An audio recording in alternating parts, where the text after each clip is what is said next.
Hello, everyone. Welcome to Tony Talks. Good morning, good afternoon, good evening, wherever you are watching me from. Thank you for tuning in. We appreciate you. Thank you for your comments, the button, so that you don't miss out on our videos. Yes, let's dive into this. Today's video is going to be, let's watch it right now. Thank you. I'll see you in my next video. Stay safe, stay blessed. I love you all. Bye. Hello. Hello. Mara. Alafia lewa. Alafia la wa. Ẹ̀yin kọ́ ma. Akusimi mi. Àwa nìyẹn. Ẹ ṣì wà lórí ètò àbí? First time tí ma kọ́kọ́ pè. Ìyá, ẹ máa sọ̀rọ̀ náà àgbọ̀yìn mà. Nick, ṣe gan ni.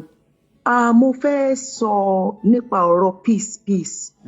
Ó dàbẹ̀ ni pé àwọn èèyàn ò ní òye ìtumọ̀ àlàáfíà. Mo wá fẹ́ sọ nǹkan kan tó ṣẹlẹ̀ sí èmi. Fún ìdí tí mo dẹ̀ ti fẹ́ sọ ni wípé fún àwọn tó gba peace yẹn kán ba lè mọ nǹkan tí wọ́n gbà lóòótọ́.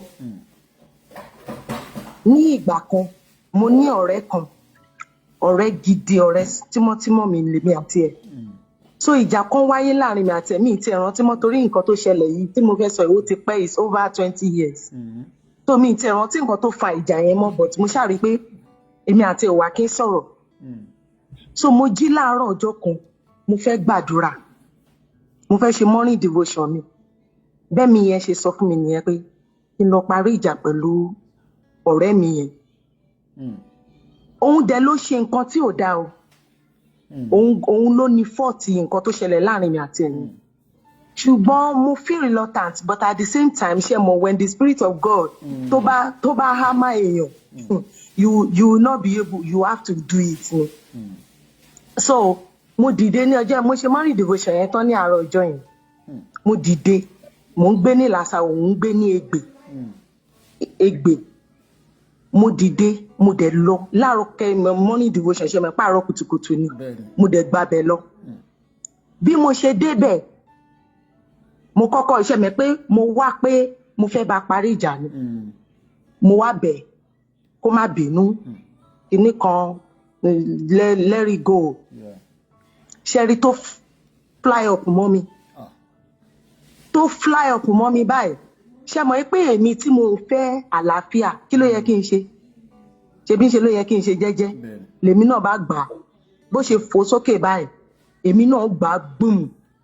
Ló bá di iṣu ata yan scatter. Kí ni ìdí tí mo fi sọ̀rọ̀ yìí? My mind is not prepared. Ọjọ́ yẹn ni mo mọ ìtumọ̀ peace. Tó bá sọ pé òun fẹ́ àlàáfíà, anything will come your way to mess up with that peace. That's true. Ìwọ ló máa make up mind yẹ. But I wasn't prepared. Mi ò ní experience yẹn rí. Mi ò lè fẹ́ parí ìjà pẹ̀lú èèyàn kan ní ẹni. Mo ní kò ní jẹ́ pé a máa make peace nsìn á di ọ̀la à lọ flag page. Ti bí. So kí ni nǹkan tí mò ń sọ lọ? Ní ìsìn tí ìjà kan bá wáyé láàrin mi àti èèyàn kan sì ti máa ní pé mo fẹ́ lọ bá ṣe restitution pẹ̀lú ẹ̀. Anything tí bá pàdé bẹ́ẹ̀ máa because mo ti ní experience ẹ̀, I will never allow it to happen again. So mo ń pe àkíyèsí gbogbo àwọn tó gba peace, gbogbo ẹ̀yin tẹ́ gba peace, which is very good because Bíbélì ní pé ká máa lépa àlàáfíà pẹ̀lú gbogbo ènìyàn. So gbogbo ènìyàn ló pé. So tẹ́ bá make peace pẹ̀lú èèyàn kan, ìyẹn òkè kì í ṣe pé kẹ́ wá lọ máa dá ìjà sílẹ̀ pẹ̀lú àwọn ẹlòmíràn. So make peace nìyẹn o. Make peace. You are still mo ń rí báyìí ní ìsinmi ní pé ṣe lọ́ tún gang fight. Make peace to gang fight ni. Ìyẹn bẹ́ẹ̀ yẹn. So nǹkan tí kàn mọ ìtumọ̀ peace tí wọ́n gbà that they are going to see a lot of stuff. Kí làwọn kan náà tẹ máa rí? I'm not supporting àwọn tó make comments lóríṣiríṣi. I am not supporting them. But you cannot control people. Ìwọ ló máa control ara ẹ̀, ìwọ tó wá peace. Ìwọ ló máa control ara ẹ̀, Aunty Aberu Force. Ẹ̀yin lẹ máa control ara yín because you are the one that want peace. Kì í ṣe pé ẹ parí peace pẹ̀lú èèyàn kan. Ẹ wá lọ cause ìjà pẹ̀lú àwọn ẹni tó ti mọ̀ yín mọ́ nínú àwọn ayé tì.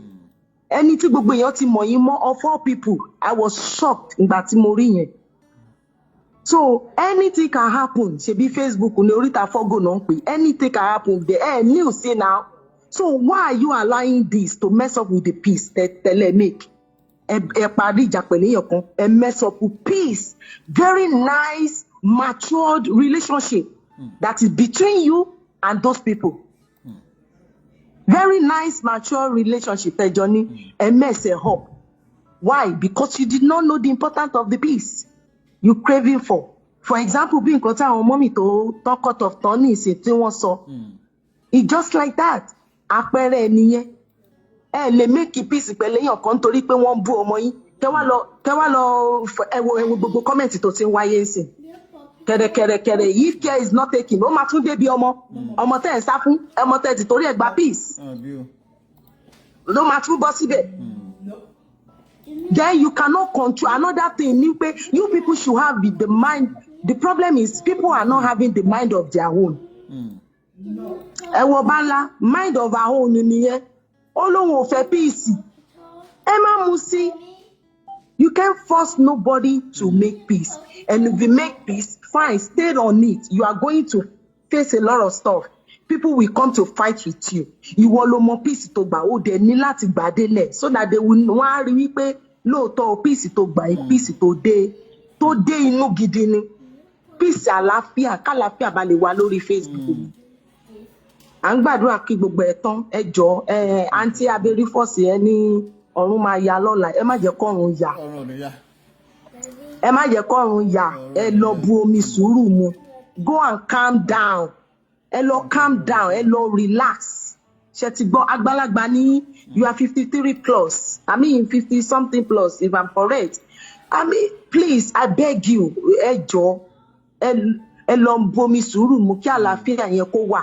Then no man sọ kinní kan tó bá ti wáyé tán olórí yìí ni mo máa lọ bá. Olórí tẹ́ ń lọ bá ṣé ó gba mind àwọn tó ń tẹ̀lé ni. Kò gba mind wọn now. They love her, that is why they following her. Wọn kò gba mind wọn, kò gba orientation wọn, kò gba ability wọn, kò gba thinking wọn, kò gba thinking faculties wọn. So anything can happen. Yes, àwọn ọmọ ayé ìyá wọn ò fẹ́ jà, ìyá wọn ò fẹ́ bí, ìyá wọn ò ṣe kinní kan, but ṣó máa gba laptop wọn lọ́wọ́ àbí fóònù wọn lọ́wọ́. Ó máa gba keyboard wọn lọ́wọ́, kò lè gba lọ́wọ́ wọn, kò lè gba mind wọn, kò lè gba thinking faculties wọn. So ẹni tó gba peace ni kò di peace ẹ̀ mú. I don't make peace with someone and cause peace with another people. Kò dáa, kì í ṣe nǹkan tó dáa. So that is my own point. Thank you for giving me audience to pour my mind on this issue. God bless you. All right. God bless you. Bye. So èmi á ní pé kẹjẹ kí a ṣe bí àwọn tó kù ti ṣe sọ yìí náà pé tó bá ti ló ti gba peace ẹ̀gbin á wá ṣẹ̀tẹ̀ rí nǹkan tó ti bàjẹ́ nù kínní ni pé ìgbà tó bá ló gba peace yẹn làwọn kan ṣẹ̀ṣẹ̀ máa wá dé tán wá kó ẹ̀gbin yẹn lé lọ́wọ́ gidi gan tí wàá wá náà wò pé kí lélẹ̀ ṣé mi wá ṣe peace gbà báyìí àwọn inú tẹ́lẹ̀ sister Aberífọ̀sì ẹ̀yin náà la máa bá sọ̀rọ̀ jù torí mi ò rí pé mọ́mí aláṣọ àdúrà ní táìmù àti tún máa jàjà kankan lọ so ohun tẹ́lẹ̀ fẹ́ ṣe lọ́la àmọ́ tẹ́ fẹ́ ṣe náà anyway but then èmi ìbá ní tẹ́ bá máa jáde lọ́la kẹ́ ṣe dòdò tẹ́ máa ń sè tẹ́ fẹ́ ràn ọ̀gbẹ́ sí mi mọ̀ bí DHS ti lè máa wọ́n tó láti UK sí US bí èmi ìbá ní kẹ́ bá mi sẹ́ndì méjì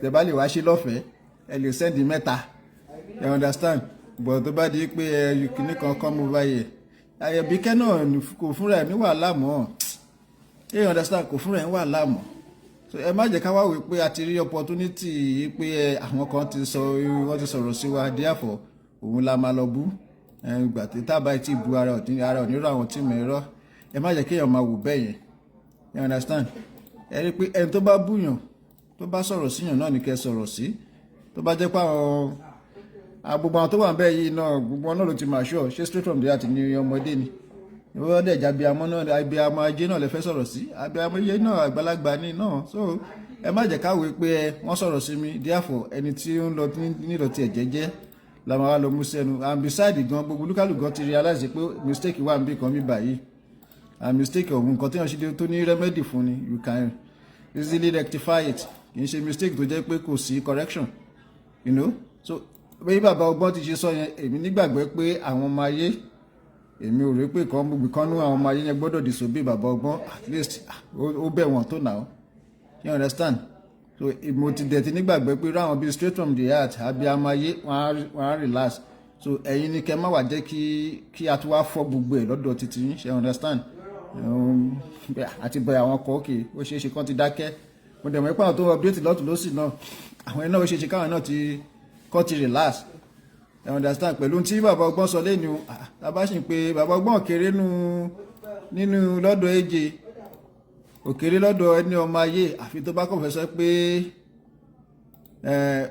òun fẹ́ ya bákanbàkan ní ọba ń sọ̀rọ̀ ayé tì kò sí kúta lè kó bàbá ọgbọ́n sí bàbá ayé gangan nìyẹn òun gangan ni ká pè ní godfather ayé so ìdúró bàbá ọgbọ́n bá dẹ̀ ń sọ̀rọ̀ tó sọ pé ẹ má bínú gbogbo yín èmi rò pé wọ́n gbọ́dọ̀ gbọ́ sí lẹ́nu ìgbàgbọ́ tèmi nìyẹn o so sista abiru first ẹni sùúrù ṣẹgbọ́ hello. ẹ pa gbóyún mi ká. ẹ mọ ra o. ẹ jọ ẹ bá mi correct nǹkan kan o torí mo gbọ́ lọ́dọ̀ ẹ sábọ̀dì lánàá o. obìnrin tó máa ń kọ́ọ̀lù sọ́dọ̀ yín yẹn ó lé mi ni kì í ṣe mi o.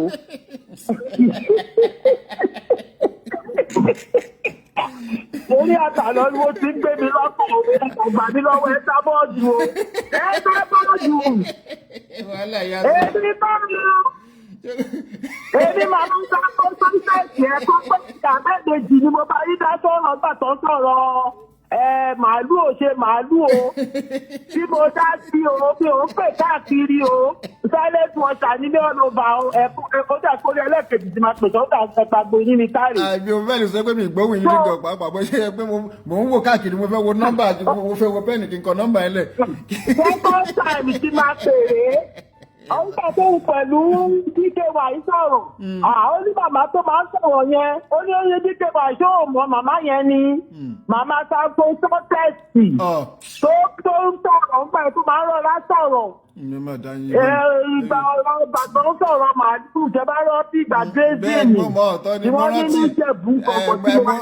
mo rántí tó fi ń ṣe pé bàbá Sanko sọ́sẹ̀sì pé ipe ilé máa lọ bá ohun mo rántí mo ti rántí. nípa drézìn nìyẹn nígbà yẹn ó tán mo bá yàn dá sí kí n bá yàn búyàn ní ìṣe kankan o. ìyẹn tí ó ti láìkí rọ́jù ní ara bú ẹ̀ ti pọ̀ jù.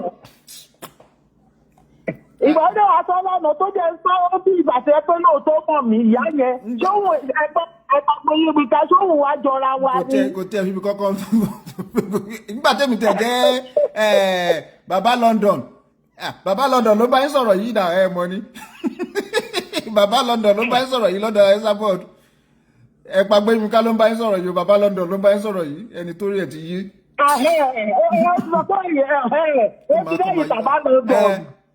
Baba London mi tẹ mọ péjì ẹ tẹ bá ní bó ṣe kàn án kókó mọ orí baba London mo dẹ̀ wò pé àwọn tíìmù dìdìní tó ní yìí wọn tẹ̀lé sọ fún ẹ pé ẹ pàgbé mi ká pẹ́ ní baba London.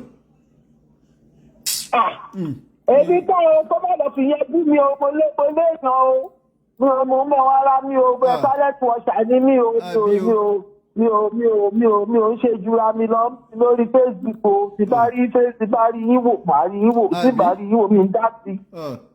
silent watcher ni mi tẹ bá rí olórí kiri ẹ̀rí pé mò ń wò bẹ́ẹ̀. mo fẹ́ sọ pé mi tẹ̀lé nọ́mbà yìí and it is true. mo ti pè gbà mí mo ṣẹ̀ dé Canada èmi ti rìtáyà àwọn tí wàhálà bá ó ti lèmi n bá ṣe 6-7 months ní Nàìjíríà màá padà sí Canada màá wá ṣe bí 2 months màá tún padà tó ìgbà míì mo máa ń fi WhatsApp Nàìjíríà pè the first time or second time tí mo pè WhatsApp phone number Nàìjíríà mo fi pè á wà lórí WhatsApp nítorí ó wà lórí fóònù yẹn màá save number yẹn sí so tí bá dé Nàìjíríà mi ò lè lo number Canada lélẹ́yìí. bẹ́ẹ̀ni. so ẹsẹ̀ yìí sí o àwọn tí wọ́n sọ pé wọ́n fẹ́ ta tíìkì Peace is good though. It's good. But the got to happen ni pé bí àwọn tó wà wájú tó sọ. You cannot make peace somewhere and make go and cause fight somewhere. So àwọn ọmọ tẹ fẹ́ protect yẹn ṣé ìkọ̀kọ̀ náà kan ló máa bọ́ sí. Àbí nígbà tá a bẹ Rufus sọ pé tó bá di Monday wọn á gbà. Ṣé àwọn ọmọ tí òun fẹ́ protect torí àwọn ọmọ lòun ṣe gba peace? Ṣé rí pé peace yẹn ò genuine? Ó genuine náà. Tí peace bá genuine ó ní bẹ́yàn kankan jà rárá. Ẹ̀rùn tẹ́ sábọ̀dọ̀ bá ti búyàn, èèyàn náà ò ní bù. Èèyàn ní láti wá peace we are all adults. Ẹ̀kọ́ṣọ̀ ẹ̀pàgbọ́ yìí ni ká tẹ́ sábọ̀dọ̀ bá ta sí yín tẹ́ bá ta sí ní. Kọ́kọ́ jẹ́ peace nìyẹn náà. Bá tẹ̀ ta sẹ́mi nìkan tó tẹ̀ ò jí pé ó bú àwọn ọmọ ọlọ́mọ ni kò tẹ̀ ní mú fún mi. Wọ́n tẹ̀ má ta séèyàn kankan kólúkà tẹ̀ máa ṣe ṣóò tó bá wù ú. Bẹ́ẹ̀ni. So peace ti wà nìyẹn. Ní láti announce ẹ̀, mo fẹ́ peace, mo fẹ́ peace. Peace ló lè fẹ́ peace. Ṣé èmi tí aláṣọ àdúrà tó bú ṣìdíṣìdí tó bá àwọn ọmọ ẹ̀ tó ṣe, ṣé tó lóun fẹ́ lọ fẹjọ́ ẹ̀sùn níbi iṣẹ́? Tí o ti fẹjọ́ ẹ̀sùn, ṣé ìyẹn ló wá fẹ́ gba peace sí ni? You just let her go. If she says she wants peace, she doesn't want to abuse you again, okay, fine. Bí bàbá ọgbọ́n ṣe sọ, kólúkakú wà láàyè ẹ̀. Peace ìdáwó. Ìjọ tẹ bá ti bẹ̀rẹ̀ peace rẹ̀ tún ti bẹ̀rẹ̀ wàhálà. Tó ẹ máa report ara yín náà ni. Nínú ìyẹn, ibù kí lẹ fẹ́ ṣe ọ̀rẹ́ fún gan-an, kí ni ẹ fẹ́ ṣe ọ̀rẹ́ fún? Olúkálukú ló ní platform ẹ̀, olúkálukú lọ̀gá rẹ̀. Kò sí ọ̀kankan tó jọ̀gá lórí Facebook.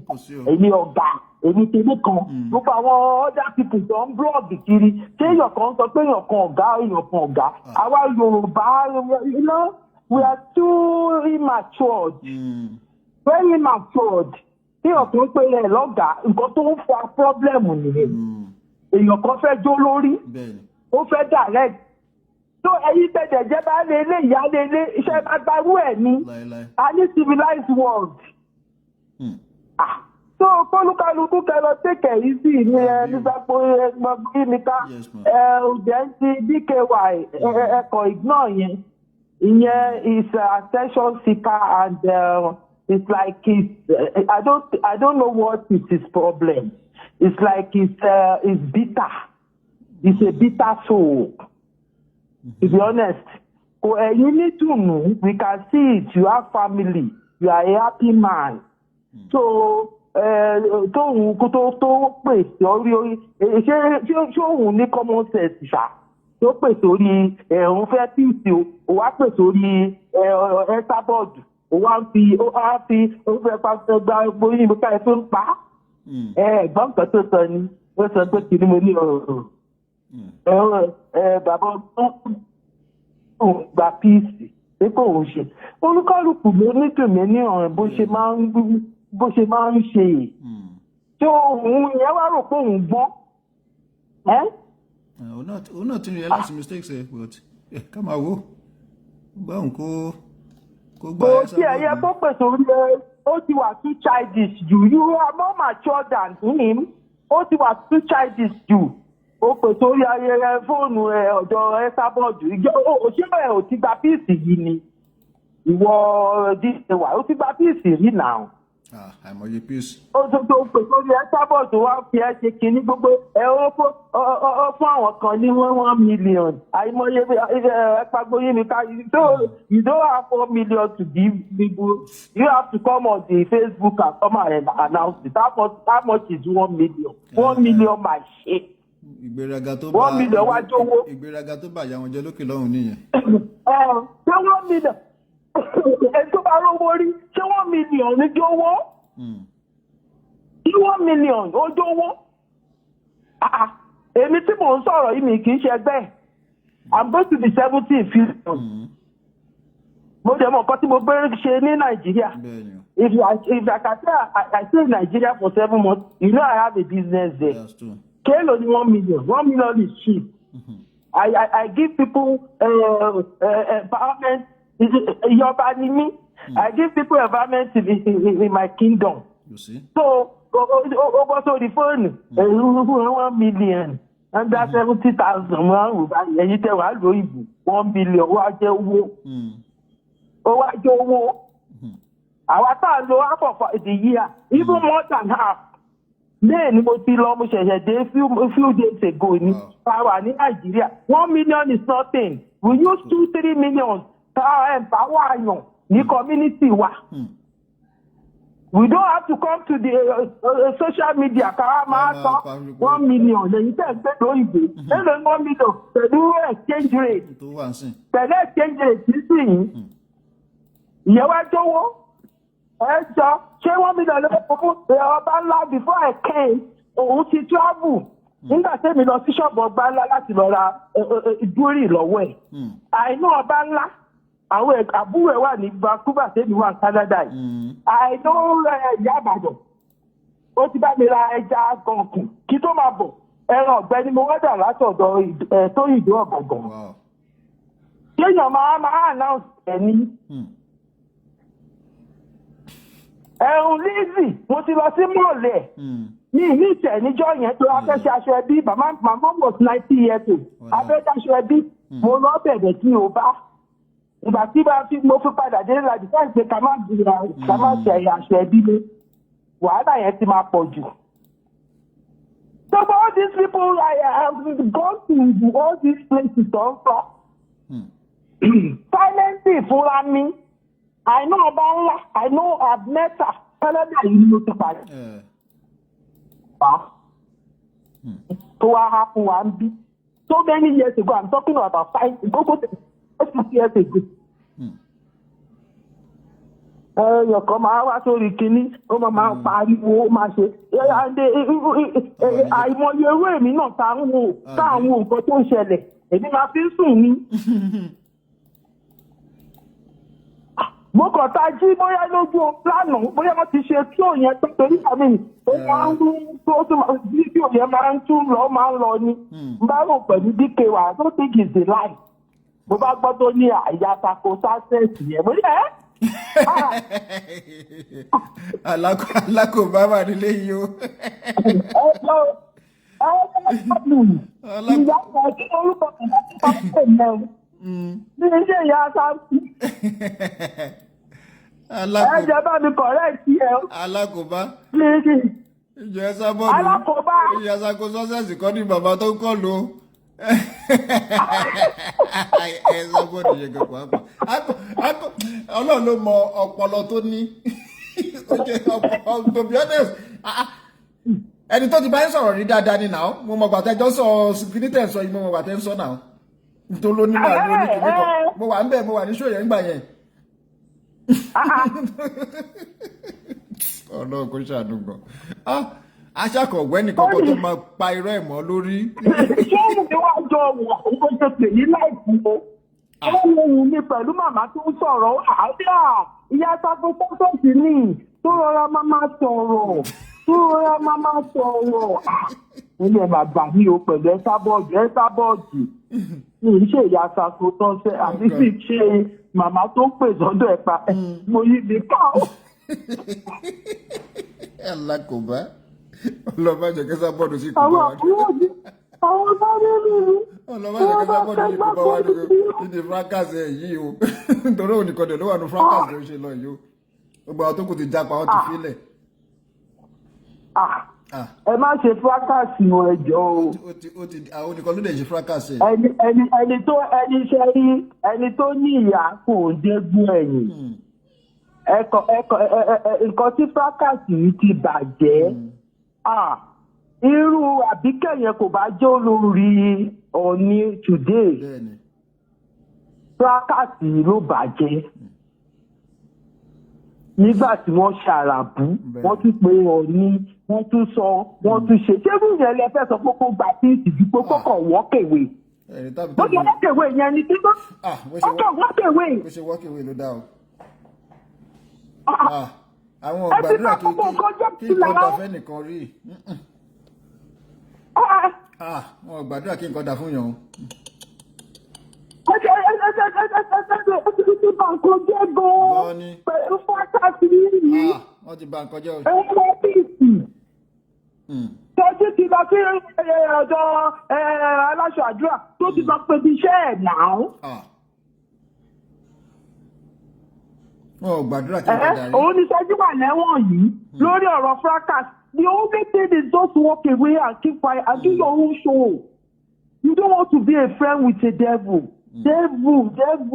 I don't know. People don't have patience. I follow you because I know you tell the truth. Yeah. I follow Shola. Shola you too. You guys tell the truth. Anybody can tell the truth. Easy. Ẹ̀jẹ̀ kan mọ yẹn pa. Ẹ wá ń sọ pé ẹ wá peace. How many days ní lẹ́gbàá? How many shows ló ṣe fún ẹ́sà bọ́ọ̀dù? Tí ẹ̀ ń ké tẹ̀ ń bẹ̀bẹ̀. Ẹ sọ̀rọ̀ síbi tọ́rọ̀ wà náà. How many shows ní lẹ́gbàá ṣe fún ẹ́sà bọ́ọ̀dù tẹ̀ ń bẹ̀bẹ̀ kiri? Kí o sì fẹ́ sọ ṣe fún Lizzy nǹkan? Professor Lizzy. Ọ̀rẹ́ mi ni ó sọ fún mi ó ní Lizzy kò kí ń sọ̀rọ̀ nígbà tó wà ní school mẹ́ẹ̀dẹ̀ ni kò sọ̀rọ̀ kì í ṣe pé kò sọ̀rọ̀ ni is the same thing with you. Tó bá rí yàn you are a quiet person as a person. Quiet to the core. But ọ̀rọ̀ bá dé èèyàn sọ̀rọ̀. Quiet to the core ni o. Òun ni ti Lizzy. Gbogbo 4 years ẹ̀jẹ̀ ní ẹ̀jẹ̀ lọ́mọ ọlọ́bùrú ẹlẹ́gbọ́n. Lẹ́yìn ẹ̀jẹ̀ ká sọ̀rọ̀ síbi tọ́rọ̀ wà náà. I was so disappointed with DKY. Tó jẹ́ tó sọ. Ẹ̀jẹ̀ ká rántí ibi tá a máa sùn sí. Kí lè fẹ́ prove? Ok, kí lè ń bá jà fún? Ẹ ti ẹ̀kọ̀ọ̀kan jẹ́ ká kọ́kọ́ sọ. Kí lè ń bá Lizzy jà fún? Ẹ ló gbọ́kọ. Ṣé lórí owó gbọ́kọ lẹ́yìn ń jà yìí? Torí ó gbọ́kọ, òun ni ìjà tẹ̀ ń jà yìí. Ẹ jọ̀ọ́, ẹ jẹ́ ká rántí ìgbà tá a máa sùn. Ìgbà míì mo máa ń sunkún ni. That is why Lizzy have lots of lovers. I love her to death. I know I've been to her place. Our professor, he told me about her, and I know about Elizabeth personally. I know Ìyá Ìbàdàn ti sọ̀rọ̀ show mi ó ti sọ̀rọ̀ mi lórí show tó bá wà lórí show tó bá type pé ẹ pé ètò tó máa ní my sister. Kágìrì ló ń gbé Vancouver. Ó ti bá mi rẹ ẹja, ó ti bá mi rà gbé wá, ó sọ̀rọ̀ gbé yẹn. Nígbà tí wọ́n ń sọ̀rọ̀ gbé tó yìn dé ọ̀gọ̀gọ̀. Wípé sísá àwọn kan ní Vancouver òun bá rẹ ẹja, òun bá rà gbé. Nígbà tó máa fi dé bẹ́ẹ̀ lóòótọ́ ni ìgbín yẹn bu. Mi complain now. I know the process is so bad too now. It's a big deal. Gbogbo nǹkan kékeré ẹ mú lé. Ó ti ẹ kàdé irú èèyàn wo ni ẹ. Pagborí mi ká. You are a military man.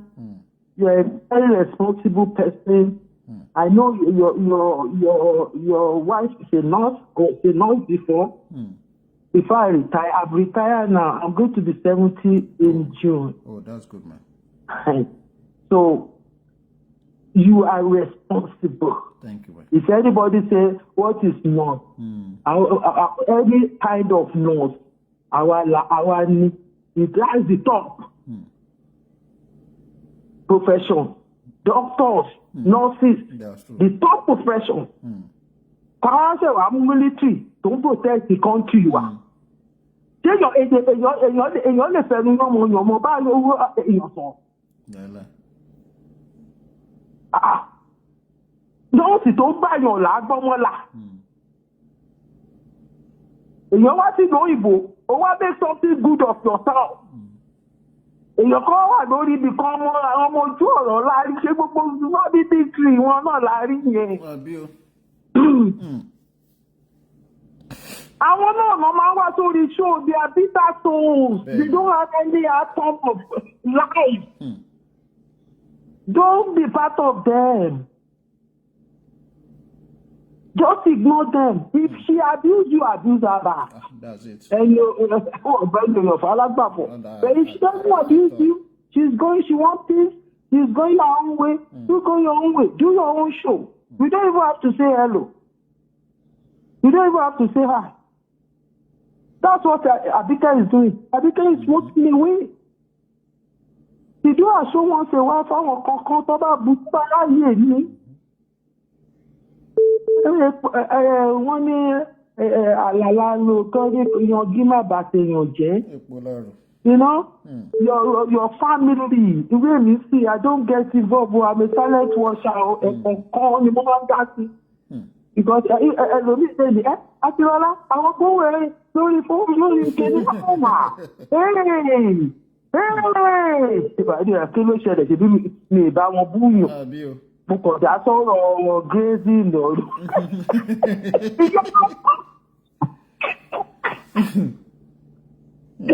Mo yìn yín o ẹ má jẹ ya máa ṣiṣẹ́ yìí because you have a good profession. Your wife, I commend her. Thank you, man. That's the best profession. Tí o lè wá sí lóyìnbó wá upgrade ààrẹ o ṣe gbogbo yẹn. The majority of us, you are graduating your country. They are okay. What is the best thing to do? You go and do that. Your mom has any more. Your mom has put your family in your house. Don't allow that, please, my brother. No. Bye. Have a good day. God bless you, man. View. Ẹ jẹ́ kí n pẹ́ ọ bàbá. Àbí o. Ẹni tí ò ní rẹ̀ ẹni ní kò kí mọ iye ẹni. Gbogbo èèyàn ni bàbá o. Hello sir. Ẹ káalẹ́ o. Ẹ káalẹ́ sà o. Ẹ káàárọ̀ o. Yes sà o. Ẹ káàsán o. Mo ń gbọ́ yín sà o. Ọ̀nkù mi ẹ kú ètò. Àwa ni ẹ sà. Ìgbà tó ń bẹ̀rẹ̀ peace mo sọ nǹkan kan. Mo ní peace fún èèyàn kọ̀ọ̀kan tó wà lórí social media. Ọ̀tọ̀ọ̀tọ̀ ni. Mo dẹ̀ ní mo hope pé àwọn tí wọ́n ja ìjà òmìnira tí wọ́n dá dúró kó má jẹ́ pé àwọn ni wọ́n fẹ́ ta ọfà sí láti yí ọwọ́ aago wọn sẹ́yìn. Inú mi dùn wípé within a week olúkálùkù mọ ibi tó belong sí lórí peace. Tẹ́ bá wá wo mo fẹ́ sọ̀rọ̀ briefly lórí ọ̀rọ̀ Abe, Sister Abe. Ìgbà tí èèyàn sá fún peace èpè àbí tó sá fún wàhálà èpè láti ní peace fún family ẹ̀ tó wá bọ́ aṣọ ìjálẹ̀ sí àwọn tán jọ jẹ́ ọ̀rẹ́ lánàá. Ó ṣeé ṣe bóyá ó ń rò wípé ibi àwọn tó ń bá ṣe peace èpè làwọn ń ṣẹ́. Àwọn tí òun bọ́ sọ́lẹ̀ tí ń sìn àwọn yẹn ò ní ṣépè. Àwọn akànjọ ṣe entertainment ni. Traffic á dẹ̀ wà látàrẹ̀ because níjọ́ tí wọ́n jọ ń ṣọ̀rẹ́ òun àti straight from the heart tí wọ́n ń pera wọn sórí call. Ẹni tó ń direct affairs wọn ń jọ náà lọ́hùn kò ń ṣe Àbíkẹ́ náà. Níjọ́ tó ń lọ ń bára wọn nínú box. Níjọ́ tó ń lọ ń bára wọn nínú box. Níjọ́ tó ń pè sórí show ẹ̀ kò gba permission lọ́dọ̀ Àbíkẹ́ àbí kó sọ wípé so gba permission lọ́dọ̀ olórí yín o kí n tó bẹ́ẹ̀ relate o kò sírù nǹkan bẹ́ẹ̀ yẹn bẹ́ẹ̀. Ó deal pẹ̀lú straight from the heart on a personal ground ni. So mi ò rí reason tí wọ́n bá ní any small disagreement lẹ́nu tán lè resolve ẹ̀ láàrin ara wọn tó máa di pé olórí yín ni màá lọ bájà. Peace yẹn láàrin yẹn kò clear. Tó bá jẹ́ pé ń rò wípé torí pé bóyá àwọn ọmọ ayé wọn ò ní ṣépè àwọn yẹn o àwọn at least peace wàhálà elépè yẹn pọ̀ jù ṣùgbọ́n ẹ jẹ́ ká bọ́ sọ́dọ̀ àwọn tí ò ní ṣépè ká bá wọn jà bóyá definition of peace tí wọ́n nìyẹn ìyẹn ò yé mi. Èmi ò tiẹ̀ ní tó kàn Àbíkẹ́ nu gbogbo kìíní. Kódà kò sí nǹkan kan tó kù. Tá bá fẹ́ kàn fẹ́ ṣe Ọlọ́run nìkan. Tí mọ́mì wa straight from there àti gan ti tó bú láyé aláṣọ àdúrà so kò sí pé àbẹ̀ ló ń ta sí ẹni lẹ́ni tó ṣe kankan. tí mọ́mì wa aláṣọ àdúrà ó ṣe fi orí ẹ̀yìn ò lè rìn kórí má mì I think téèyàn bá ṣe mistake tí ò ń ṣe fundamental mistake gbogbo wa we are human tán bá láwọn gba peace bóyá èèyàn kankan wá troubleshoot ó pè wọ́n jáde lórí nǹkan kan tá a bá dẹ̀ ti sọ pé màmá àwọn náà ti rí ìsìn pé kò rí bẹ́ẹ̀ so tí wọ́n mi fẹ́ ká raise ẹ̀ lọ títí ó yí àwọn náà ó dẹ̀ ti yí àwa náà then eléyìí tí mo fẹ́ sọ̀rọ̀ nípa gangan ó ní àwọn kan tán wà lórí Facebook yìí tẹ́ ní láti watch they are cancers they are more dangerous than Esabod. Cherry hypocrisy. A situation where somebody presents himself as having the best of intentions, but that person is fond of holding a different standard for different people. It is dangerous. Wo DKY study dada. There are 4 nature of hypocrisy in human existence. Direct inconsistency, pretense, blame, and complacency. Study DKY dada. Ó pé sára DKY. Tẹ́ ẹ bá jáde àsọkùnrin lórí Facebook lénìí.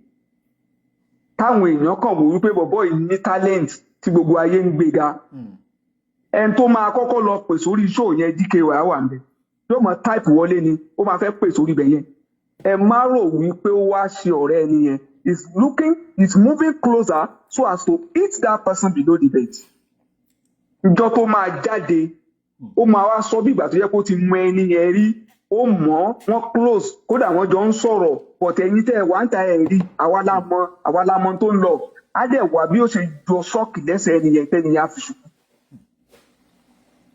Why is DKY always moving like a monitoring spirit around and you end up not having a good relationship with anyone? I can assure you on this platform even if you don't know embrace peace. One more DKY. I don't know why a person tó bẹ̀rẹ̀ pẹ̀lú bí tó ti bẹ̀rẹ̀ tó dẹ̀ tún continue pẹ̀lú this same old strategy táwọn kan ti rí clearly ẹni tó máa pín ọmọ tó máa jogún kógún ìtànkítàn ni ó pa òun ló máa bẹ̀rẹ̀ ìtàn pé àwọn ti ṣe rí àwọn ti gba báyìí rí àwọn ti ṣe báyìí rí ṣùgbọ́n we don't see any form of honesty. When you say on your program you are keeping things honest, I don't know how somebody will see clearly that somebody did not steal and will be calling the person a thief.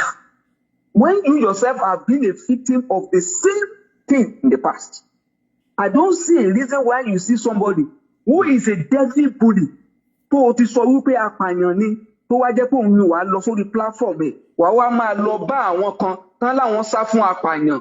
Àwa máa demonize àwọn yẹn. Tó o bá fẹ́ ṣe peace pẹ̀lú Esabod, go and embrace Esabod and get a good concept to market yourself. Why do you go on that platform to now demarket those who are abstaining from the peace, so-called peace? There must be a motive. Why do you want to discount or demote others who don't even have anything to do with you?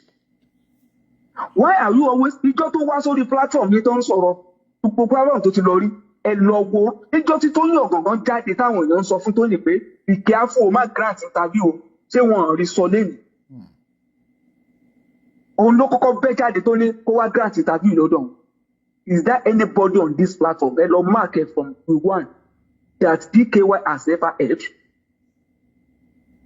Ìwọ tó ń bá àwọn obìnrin tó mọ̀ pé ìyàwó ilé ni wọ́n tó ń bá wọn ṣe aburú lẹ́yìn tó jẹ́ pé jọ́tọ́ náà gbé òun wọn jáde ìwọ náà lọ tó ń jáde tó ní pé olórí burúkú ni wọ́n o wèrè lọ́mọ yẹn má bá mi ṣe o eré burúkú ló má bá mi ṣe o and you are keeping it honest destroying families What kind of honesty is that? Ìwọ ló máa sọ pé o mọ̀yàn rí, ó dẹ̀ ẹjọ́ ṣe, ó dẹ̀ is a good person, but people should run away from that person. And tó o bá ṣe, tó o ló mọ̀, ó wà ní fún wa ní nǹkan ẹyọ kan tẹ́ni yẹn fi ṣe é àbí tó fi láburú. This is how these people roam on the social media. Lie to people. Our new set of people today that are not growing their pages, they are not growing their platform with Arabu. They are analyzing issues passionately and they want to distance themselves from the past, from the ways of the past. Kí ló wá fa ogun? Téèyàn bá ní mi ò bá yín ṣe mọ́. Àwọn tó bá láwọn fẹ́ bá yín ṣe, kán ẹ bára yín ṣe náà. Mi ò tí ì rí jọ́tẹ̀yìn ti wà lórí platform yìí. Ẹ láwọn kan tó yẹ pé, have you ever come on your program to now look at Kwame as a topic to destroy? Ìjọ́ táwọn èèyàn wá sórí platform yìí gan tí wọ́n ń sọ̀rọ̀ Stargate, to try to caution people because your motive is not to destroy anybody. Even if whether you are together, you are not together.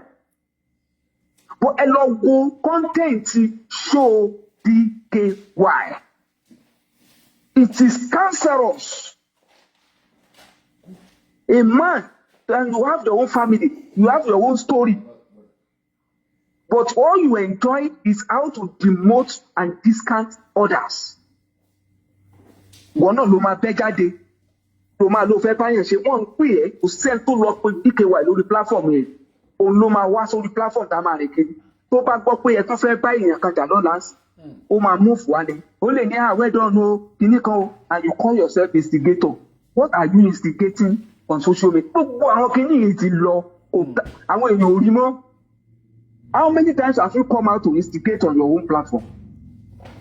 Who is Abike instigating on our platform? Who is Lizzy instigating on our platform? Lẹ́gbàá ìjọ tí Lẹ́gbàá ti ń sọ̀rọ̀ tí yẹn bá lọ ta sí Lẹ́gbàá pé ẹ ṣe kí ni ìwọ ní ta ni Lẹ́gbàá lọ instigate. So what is the joy of a man, a grown-up man that has his own family, instigating, denting image of others to grow your own page for relevance? So, actually, àwọn èèyàn mọ̀ wípé a good advert will sell a bad product once.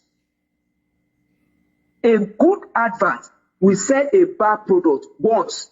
Wọ́n ti ta ọjà tiwọn lánàá, wọn ò lè rí ta mọ́ lẹ́yìn. And that is why those of you that are growing your platform with honesty, look at the skills of that you display when you analyze issues. You just sit down and say, oh, motherfucker, do you know this? You raise noise. Do you know this? We don't see there's no, I don't see anything to take home from that platform. I don't see anything. Then you manipulate issues. You go look wá oní pé màmá ẹ̀ ló ní shop. Gbogbo ìjọ tó ń analyze issue kìíní, oní màmá ẹ̀ ló ní shop yẹn gangan. Up to today, ìwọ tó oní màmá ẹ̀ ló ní shop, you cannot show us evidence of fake transfer. Up to today. Up to today. But on that your platform, o ṣe ń fún wa ní impression wípé èèyàn kan jalè. O lè tọ́lọ́pàá ò lè investigate kan expose fún wa. Ẹ lọ gbọ́ pé ètí ìra burú tó ń lọ lórí Facebook wípé ẹ̀ lè rí pààtì tí DKY máa play nù ẹ̀. Wọ́n náà fẹ́ líìkì kíní síta ń gbà yẹn nínú ìjọ ẹ̀ síta. Ó tún wà at the center of it. What are you doing there as a responsible man? If you are truly responsible, why are you at the center of that kind of controversy? Lórí platform tí níjọ́ wò lẹ́yìn encourage wípé consent inú ìgbìyànjú síta rí. It's not on your platform. Even Lẹ́gbàá jáde ńjọ́ yẹn ń sọ wípé ẹ má pe kíní o ṣe tó yẹ kó jáde mo bẹ̀ ní o ṣe kíní o. But tó bá jẹ́ pé òdòdó tiẹ̀ ni bí kíní yẹn ṣe máa padà jáde á tún wá lọ bẹ́ẹ̀ ni yẹn á tún lóun fẹ́ bá sọ̀rọ̀. He is never consistent and you will see it directly that this guy is never consistent. And you don't have a good background you don't have a good story yourself to even tell the world about yourself. Tell me what you have to bring to the table. Is it your background in education? Is it your background? Is it your skill in business? Is it your skills, your communication skill? Do you speak well? Can you tell me your profession. Tell me your background. Tell me your history. Tell me about your parents. Tell me about yourself. And you need when and you will look at and when you ga one of the people celebrity in Nigeria. I don't respect any of them. Who are you? I want more tí wọ́n dìde nínú ayé ó dẹ̀ sọ pé wọ́n jẹ́ nǹkan kan. But you go and attempt, you come on social media and want to show us your own family. I want more innocent children that you have that we pray for. I don't have many. I pray for your children, DKY. But what you are doing to others is bad. It's bad. You just go from one platform to another, not to offer anything good for humanity than to destroy people.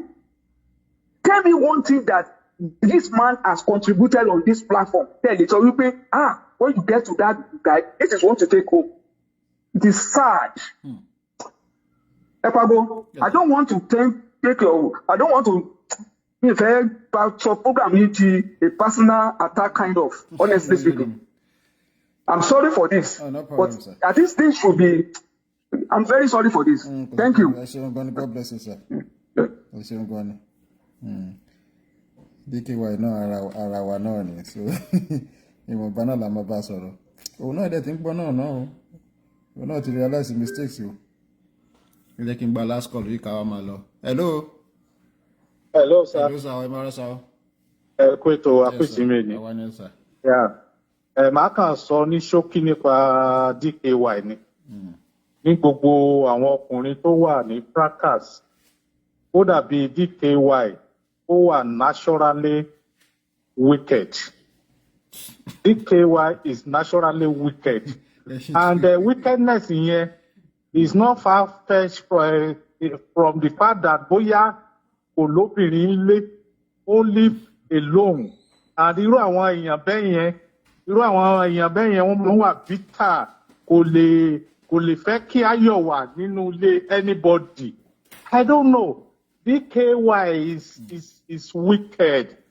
Tó bá lè tẹ̀yìn ọkùnrin yòókù tó wà ní fracas tẹ́ bá lè distance ara yín from him. Better. He's a bitter soul. He's a wicked soul. Mi ò mọ̀ bóyá irú ẹ̀yẹn bóyá ń gbàdúrà gan. Mi ò rò pé ó ń gbàdúrà. So it's wicked. Ọlọ́run á ràn yín lọ́wọ́ wíkẹ́ ọ̀dọ̀dọ̀yọ̀ tán pé yẹn òun ni ó dàbí pé ajá ló ń sìn ajá yẹn ẹni tó bá ti ń fa ajá ṣe companion kò lè ronú bí èèyàn nǹkan tó ń ṣe DKY nìyẹn ẹ máa bẹ́ tó lọ ní padà lẹ́yìn yín o ẹ ṣé ó dàbọ̀. Àwòwà náà ni DKY àwòwà gidi gan ni DKY Ọlọ́run á bá wa ṣe ọlọ́wọ́ bá wa kú pẹ̀tù sí nínú ṣá ṣe understand òun náà ó jẹ́ mọ́ pé ìgbà kankan náà wà tó ní tẹ́ ọmọ kan máa fi pé jẹ́ kí n gbà